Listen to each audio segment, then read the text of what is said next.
Board கில்லானில் கடத்தல் நடவடிக்கையில் சம்பந்தப்பட்டதன் தொடர்பில் ஒரு நிறுவனத்தின் இயக்குநர் 3 அமலாக்க அதிகாரிகள் உட்பட 7 தடுத்து வைக்கப்பட்டுள்ளனர். 30 மற்றும் 50 வயதுடைய 2 பெண்கள் உட்பட 5 ஆடவர்களை கொண்ட அந்த சந்தேக பேர்வழிகள் நேற்று போர்ட் கில்லான் சுற்று வட்டார பகுதிகளில் கைது செய்யப்பட்டதாக கூறப்பட்டது.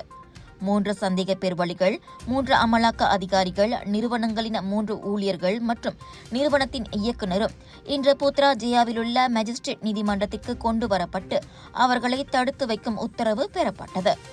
ஜூன் 9ஆம் தேதி ஞாயிற்றுக்கிழமை வரை அவர்களை தடுத்து வைக்கும் உத்தரவுக்கு மேஜிஸ்ட்ரேட் அனுமதி வழங்கினார். அந்த கும்பல் சுங்க வரியை தவிர்ப்பதற்காக பொய்யான சுங்க பிரகடனத்தை சமர்ப்பித்ததில் அந்த கும்பல் சம்பந்தப்பட்டதாக கூறப்பட்டது. தற்போது தனது குடும்பத்தினருடன் வெளிநாட்டிற்கு சென்றுள்ள சிங்கப்பூர் பிரஜை ஒருவரும் இந்த விவகாரத்தில் சம்பந்தப்பட்டுள்ளார்.